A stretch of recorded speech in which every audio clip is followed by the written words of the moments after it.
श्री कृष्ण कन्हैया लाल की जय। श्री निजानंद स्वामी की जय। श्री प्राणनाथ प्यारे की जय। सो दंत अधुर लांक छोड़ के जाय न सको लग गाल। सो गाल लाल मुख छोड़ के आगू नजर न सके चाल। आगू नजर न सके चाल। श्री कृष्ण कन्हैया लाल की। श्री राज्य का स्वरूप ही है श्रृंगार से भी स्वरूप का वर्णन चल रहा है। तो कहते हैं कि राज्य के स्वरूप का दर्शन करते हैं तो जिस अंग के दर्शन हो रहे हैं ना उसको छोड़ करके दूसरे अंग की ओर दृष्टि नहीं जाती है। आभूषणों में भी ऐसा ही है, वस्त्रों में भी ऐसा ही है। तो फिर दूसरे अंग कैसे दिखाई देंगे? तो कहते हैं कि राज्य जब ब्रह्मात्माओं की दृष्टि बदल देते हैं, वो प्रेरणा देते हैं, तब जा कर के कि उनकी दृष्टि दूसरी तरफ जाती है। वो जब उनको दूसरा दिखाते हैं, दूसरा अंग दिखाते हैं तब। तो वैसे ब्रह्मात्माओं को इतना अच्छा लगता है कि एक अंग को देख रही है तो दूसरे तरफ दृष्टि जाती ही नहीं है।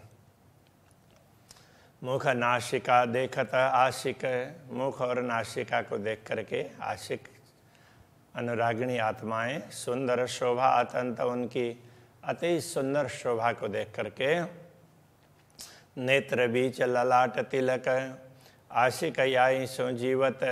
नेत्रों के बीच में ललाट में बाल प्रदेश में तो उसमें तिलक है, तो वो दोनों नेत्रों के बीच के भाग से सीधा ऊपर गया हुआ, तो उस तिलक को देख करके भी आशिक याई सो जीवत। तो उनको लगता है कि हम जो ये दर्शन करते हैं तो बस इसी से हमारा जीवन है, ये अंग ही हमारे जीवन है।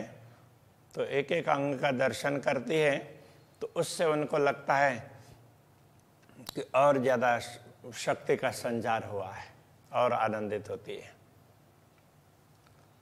भ्रुकुटी तिलक शोभा छोड़ के जाए न सको लग कान। तो अभी ऊपर आँखों की बात की थी, आँखों के ऊपर भ्रुकुटी की बात कर रहे हैं। तो भ्रुकुटी और दोनों ओर की आँखों के ऊपर भ्रुकुटी है, भ्रुकुटी के बीच में तिलक है। तो भ्रुकुटी और तिलक की शोभा को छोड़ करके जाए न सको लग कान। तो कान तक पहुंच नहीं सकते, अपने आप नहीं पहुंच सकते। राज्य पहुंचा देते हैं तब कान में दृष्टि पड़ती है। सो कान कोमल अति सुंदर सुख पाइए हृदयान। तो वो कान बड़े कोमल हैं, बड़े सुंदर हैं। तो वो जब हृदय में अंकित हो जाते हैं तो बड़ा आनंद आता है। और भी खूबी कानन की दिल दर्दा देवे भान। कान की दूसरी विशेषता क्या है कि हमारे हृदय की पीड़ा को वो दूर कर देती है। तो हृदय की पीड़ा कैसे दूर करेगी? तो हमारी कोई भी पुकार हो हमारा, तो वो कानों से सुनते हैं ना, फिर उसका उत्तर देंगे। तो कान हमारी पीड़ा को दूर करने वाले हो गए ना। तो इस हिसाब से कह रहे हैं,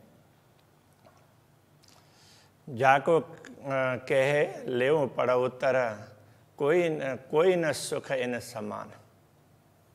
जिनके कान के कहने पर कान सुन करके बता देते हैं और फिर तो श्री राज्य हमें कुछ बताएंगे, उत्तर देंगे। तो इसलिए कि इनकी तो इनसे फिर इससे ज़्यादा सुख किससे मिलेगा? कोई न सुख इन समान है। इनसे इनके समान दूसरा सुख प्रदान करने वाले कोई भी नहीं है। कहे सुने बातें करे ये जो अर्श मेहरबान। हमारी कही हुई बात कान से सुन करके फिर हमारे साथ में बात करते हैं। ऐसे हमारे परम धाम के स्वामी बड़े ही कृपालु हैं। सो खिलवत सुख छोड़ के लग जवाए नहीं नयन बान। तो अक्षरातीत धामधनी के साथ में बातचीत करने का सुख, हम कुछ बात करते हैं वो सुन करके उत्तर देते हैं, तो वो सुख है, वो एकांत का सुख है, उसको छोड़ करके तो फिर कहाँ तक नहीं जा सकते हैं? नयन बान, तो नेत्रों के बाण तक का तात्पर्य, तो उनके नेत्र है वो अनियाड़े हैं, तो वो भी जब उनकी दृष्टि पड़ती है तो जैसे बाण चुभते हैं ना, तो इस प्रकार के उनकी दृष्टि है हमारे दिल तक पहुंच जाती है, केवल बाहर बाहर रहती है ऐसा नहीं है।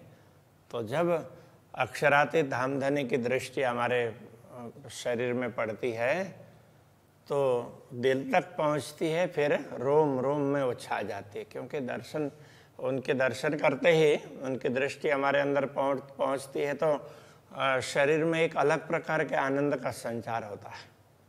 जैसे वन सिंचत अमृत आघात, तो ऐसा कहा ना, तो अमृत सींचते हैं तो उनकी कृपा दृष्टि है, तो अमित दृष्टि है, अमृत भरी दृष्टि है, तो वो अमृत सींचती ही है। ए नयन बान शुभान के क्यों छोड़े रूह मोमिन। तो अक्षरातीत धामधनी के ये अंदर तक रोम रोम तक पहुंचने वाली ये दृष्टि है, उसको ब्रह्मात्मा कैसे छोड़ सकती है, उनको देखती रहेगी। ए नयन रस छोड़ा आगे चले रूहे नाम धरता है तिन। तो इन दृष्टि के रस को, इससे जो रस प्राप्त होता है अमृत रस, तो उसको छोड़ करके कोई आत्मा आगे जाए तो वो आत्मा नहीं कहलाएगी। नयन अनियारे अति तीखे, तो नयन कमल कितने सुंदर हैं, तो वो बड़े तीक्ष्ण हैं। अनियारे, तो अनियार का मतलब उनकी वो नुकीले हैं, इस प्रकार से कह रहे हैं, नुकीले हैं तो तीक्ष्ण हैं। पल देत तारे चंचल, तो तारा, तो आँख की वो आँख के तारे, तो पुतली, तो वो चंचल है, क्योंकि वो पुतली इधर उधर जाती है तभी दिखता है ना देखने के लिए। तो पूरे ब्रह्मात्माएं चारों तरफ हैं, तो ब्रह्मात्माओं की तरफ दृष्टि डालने के लिए तो पुतली तो इधर से लेकर के इधर तक जाएगी ना। हाँ, तो इसलिए लगता है कि वो बड़े चंचल हैं। श्याम उज्जवल लाल कलिए, पुतली वो श्याम है और उसके चारों तरफ का भाग है, उसमें लालिमा है और उज्जवल है। क्यों कहूँ स्वप्न अकल, उसका वर्णन स्वप्न की बुद्धि से कैसे कर सकते हैं। नयन रसीले रंग भरे, ते नयन हैं बड़े रसीले, रस से भरे हुए हैं, रंग भरे, प्रेम उसमें भरा हुआ है, प्रेम रंग भरा हुआ है, तो इसलिए तो उनकी दृष्टि पड़ती है तो उससे वो रोम रोम से वो प्रेम उमड़ने लग जाता है।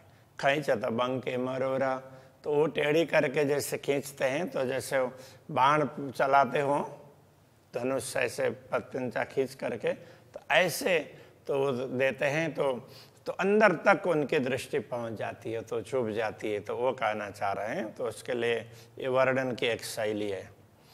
सो आशिक कहूँ जाए न सके, जाए लगे बाण ए जोर। जिनको ये बाण लग जाते हैं तो आशिक अनुरागिनी आत्मा है, कहीं इधर उधर जा नहीं सकती।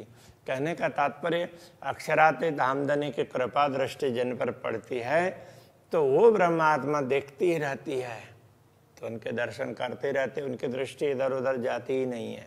ए नेत्र रसीले निरखते उपजता है सुख चैन। इन रसीले रसपूर्ण दृष्टि पड़ने पर इनसे जब धनी देखते हैं तो उपजता है सुख चैन, उससे बड़ा सुख और चैन, सुख और शांति का अनुभव होता है। ये क्यों न्यारे होए नयन रूह के, सामी छोड़ नयन की सैन। तो इन आँखों को, नयन कमलों को देख करके ब्रह्मात्माओं की आँखें इधर उधर क्यों भटकेगी, क्योंकि तो धामधनी आँखों से भी कुछ संकेत देते हैं और ब्रह्मात्मा तो फिर वो उनके संकेतों को झील करके प्रत्युत्तर भी देती है। सो चल जाए सारी उम्र, तो क्यों छोड़िए सुख नयनन। पूरी जिंदगी बीत जाए तो भी इन नेत्र कमलों से प्राप्त होने वाले सुख को छोड़ नहीं सकते। इन सुख से क्यों अघाइए आशिक अंतःकरण, इन सुखों से अनुरागिणी आत्माओं का अंतःकरण तृप्त नहीं होता है। देखते ही रहें ऐसा ही होता है। नीलवट सुंदर शोभाने के, शोभा मीठी मुखारविंद। फिर अब आँखों से दृष्टि ललाट की ओर अक्षराते धामधनी पहुंचा देते हैं। जो जैसे ललाट में दृष्टि पड़ती है तो वो लगता है कि वो पूरा मुखारविंद है, बड़ा ही सुंदर है, ऐसा लगता है। ये छवि कहीं न जाए एक अंग की। अब एक अंग की क्या बात करें, पूरे मुखारविंद को देखते हैं तो ये तो शोभा सागर खाबंद। तो धामधनी की शोभा का ये पूरा सागर ही ऐसा लगता है। हसत शोभित हरवटी देता अधुर मुख लाल। जब धामधनी मंद मंद मुस्कुराते हैं तो उस समय तो वो ये चिबुक तो उसमें भी वो भी थोड़ा सा तो वो अलग प्रकार के जैसे हंसते हैं तो सब में पूरा फेस में ना तो उसमें अलग अलग प्रकार का इम्प्रेशन आता है। तो वो उस बात को यहाँ पर समझा रहे हैं। दंत अधूर मुख लाल, तो उस समय दंत भी दिखाई देंगे, अधर भी दिखाई देंगे, दंत के मसोड़े भी थोड़ा थोड़ा दिखाई देंगे, मुख की पूरी लालिमा दिखाई देगी। आशिक क्यों छूटाई सबा अंग रंग रसाल। ये सारे एक एक अंग हैं, रस प्रदान करने वाले हैं। ऐसे अंगों को ब्रह्म आत्माएं छोड़ नहीं सकती, उनकी दृष्टि इन अंगों में ही पड़ी रहती है। अति कोमल अंग किशोर कायम अंग उन्माद। तो ये सारे अंग हैं, बड़े ही कोमल हैं। और ये किशोर स्वरूप कहने का तात्पर्य तो जैसे युवा होते हैं तो उनका हर चीज़ में यौवन दिखता है न, टपकता है, तो उस प्रकार से तो ये यौवन दिखता है, वो यौवन ही द्रवीभूत होता है। कायम अंग उन्माद, उनके अंग में सदैव मस्ती रहती है। उन्मद है, उन्मत्त से उन्मद बना है। तो उन्मत्त होना तो वैसे व्यर्थ में दूसरे हिसाब से कुछ परवाही ना करके ऐसे मस्त, उसके लिए भी कहते हैं, लेकिन ये उस प्रकार की मस्ती नहीं है, ये आनंद की मस्ती है। ये छवि अंगार सके पहुँच तनाई शबद। तो परमधाम की ये छवि है, परमधाम के स्वरूप की, अक्षराते धामधनी के दिव्य स्वरूप की ये छवि है। इसलिए इसको इस तक शब्द नहीं पहुँचते हैं, तो किन शब्दों से वर्णन करें, इसलिए इन्हीं शब्दों से चला लेना पड़ता है। कहने का तात्पर्य ऐसा है। मुख नासिका नेत्र भौं तिलक नीलाट अंग कान। मुख नासिका नेत्र भौं हैं और तिलक नीलाट भाल में लगा हुआ तिलक है, और कान है, कर्ण है, हाथ पाँव अंग है, हाथ है, पैर है, और हृदय है, वक्षस्थल है, सब मुस्कत कहत मुखवान। तो धामधनी जब कुछ बोलते हैं ना तो ये सारे के सारे मुस्कुराते हों ऐसा लगता है, रोम रोम मुस्कुराते हैं। जो आशिक इन मासुक की सो अटक रहे एक ही अंग। तो ऐसे प्रियतम धनी की अनुरागिणी आत्मा हैं, तो उनके एक अंग को देखते हुए उनकी दृष्टि वहीं टिक जाती है। और अंग लग जाए ना सके दूसरे अंग तक वो दृष्टि नहीं पहुंच सकती है, अंग एक ही लग जाए रंग। तो अनुरागिणी आत्माओं की दृष्टि तो एक ही अंग में लगी रहती है। देख बीड़ी मुख मोरत रुआ अंग उपजत सुख। जब वह पान का बीड़ा मुंह में डालते हैं तो वो मुंह भी थोड़ा सा खुल जाता है। मोरने का तात्पर्य थोड़ा सा विकसित होना। रुआ अंग उपजत सुख, उस समय वो दृश्य देख करके ब्रह्मात्माओं को बड़ा सुख प्राप्त होता है। पीऊँ शराब लेऊँ मस्ती ज्यों बल बल जाऊँ इन मुख। तो ब्रह्मात्माओं को ऐसा लगता है कि वो आनंद प्रदान कर रहे हैं, तो मुस्कुरा करके तो उसको उस आनंद का पान करते रहें, उस प्रेम के प्याले को पान करते रहें और मस्त रहें। तो ज्यों बल बल जाऊं इन सुख, तो इस सुख में पूरा समर्पित होते हैं। ये सुख तो मिलता ही रहे, आनंद मिलता रहे, ऐसा लगता है। ये छवि छोड़ के आशिक क्यों कर आगे जाए, ऐसी सुंदर छवि को छोड़ करके आशिक आत्मा तो आगे कैसे जा सकती है। मोही लेत मुख मासुक सोचित रहो चुबाए। पूर्ण ब्रह्म परमात्मा का मुखारविंद है, ब्रह्मात्माओं को मोहित कर लेता है, इसलिए उनके चित्त में यही स्वरूप अंकित होता रहता है। नयनों निलवट निरखते देखी बनी सारंगी पाग। जैसे मुखारविंद के दर्शन करते हैं ना, तो उस समय नयन नेत्र कमल, नीलवट भाल प्रदेश, ललाट, उन सब को देखते हैं। फिर ऊपर देखी बनी सारंगी पाग। तो पग है वो सारंगी की तरह से गोल गोल सुंदर उनका पाग है, तो उसका दर्शन करते हैं। दुगदुगी कलगी ये ज्योत, उनमें जो भी कलगी लगी है दुगदुगी है, तो उनसे ज्योति निकलती है। छवि रुआही हृदय रही लाग। तो ये पूरा मुखारविंद और उसमें सुशोभित पाग वगैरह, इन सब के लिए सबको देख करके तो ब्रह्मात्माओं को लगता है कि ये उनकी सुंदर छवि हमारे हृदय में अंकित हो रही है। होए वर्णन चतुराई से आशिक धरे ताको नाम। यदि कोई बड़े ही चतुरता से उसका वर्णन करे तो उसको आशिक कह सकते हैं। एक अंग छोड़ जाए और लगे, सो नाई आशिक को काम। वैसे तो क्या है, आशिक का साधारण कार्य ये नहीं है कि एक अंग को छोड़ करके दूसरे अंग में जाए, किसी अंग को छोड़ ही नहीं सकती, किंतु वो बड़े चतुराई से सारे अंगों को स्मरण करते हुए वर्णन करते हैं, तो वो चतुर आशिक मानी जाती है।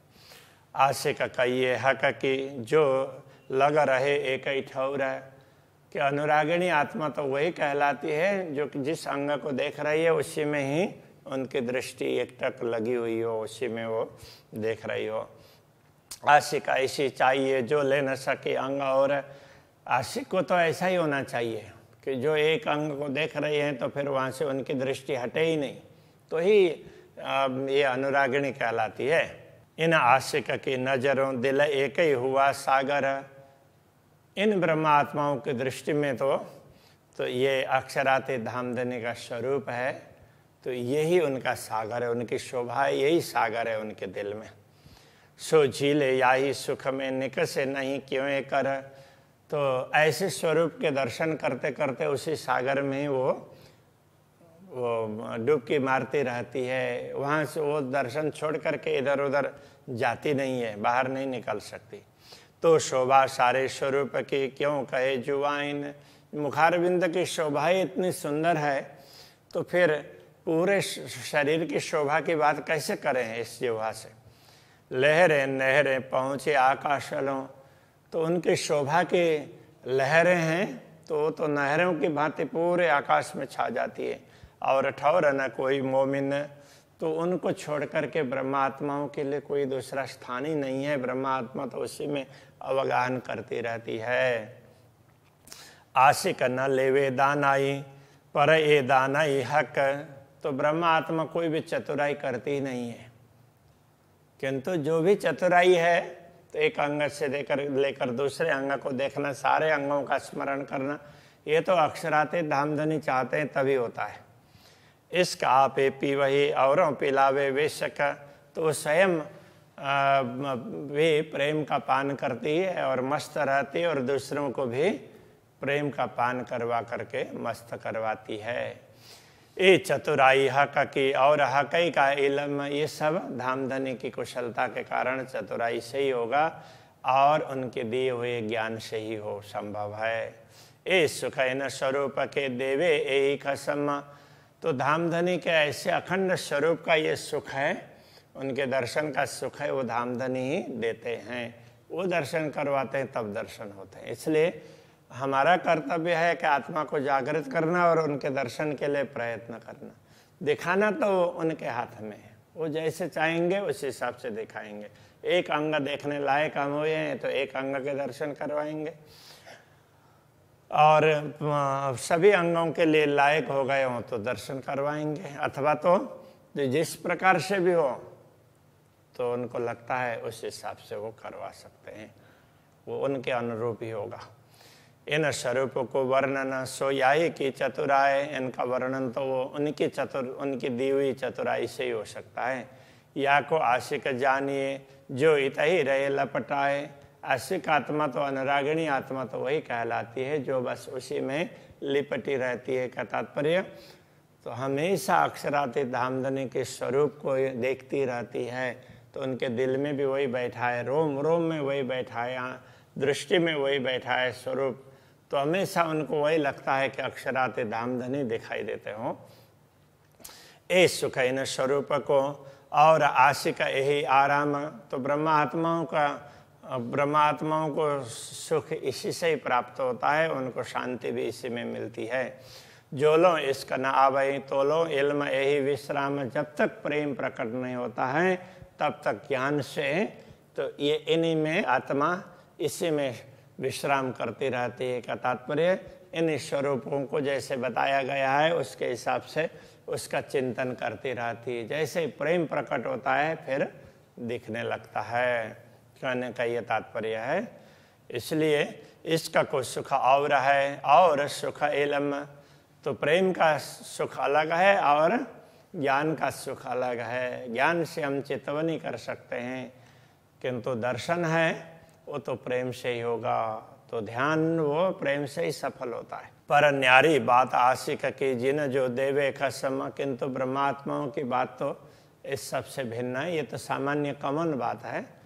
ब्रह्मात्माओं की बात भिन्न है कि जैसा धामधनी जिसको जो देते हैं ना सुख, तो वो उसी को लेकर के संतुष्ट होती है। ए इल्म ए इश्क दो इन हक को, चाहे ज्ञान हो या प्रेम हो, दोनों ही अक्षरातीत को ही तो जानना अथवा समझना, अनुभव करना चाहती है, दर्शन करना चाहते हैं। पर जिनको हक जो देता है सो लेवे सिर चढ़ाए। किंतु अक्षरातीत धामधनी जिनको जो देते हैं, किसी को ज्ञान दिया है, किसी को प्रेम दिया है, तो वो उसी को अपने सिर पर चढ़ा करके उसी के आधार पर चलती है, तो वो सुखी रहती है। महामत कहे अपनी रूह को तुम जो अरवारस। महामती कहते हैं अपने ब्रह्मात्मा को, अपने रूहन को, अपने आत्माओं को, तुम जो अरवारस, तुम सब परमधाम की आत्माएं हो। शराब प्याले इश्क के लियो प्याले पर प्याले सरस। ये प्रेम के प्याले हैं ना धामधनी के, उनको एक प्याले से दूसरा ऐसे भर भर करके पीते रहो, कभी इसमें तृप्त मत होना। पीते रहो, हमेशा पीते ही रहना। इस प्रकार से समझा रहे हैं। अभी के प्रसंग को यहीं रखते हैं। श्री कृष्ण कन्हैया लाल की जय। लियो प्याले पर प्याले सरस। लियो प्याले पर प्याले सरस।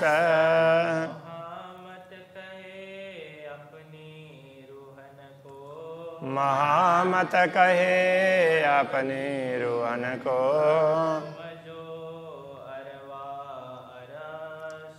तुम जो अरवा रस। शराब प्याले इश्क के।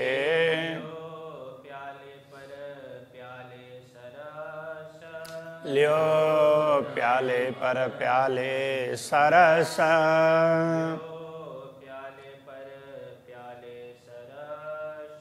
लियो प्याले पर प्याले सरस।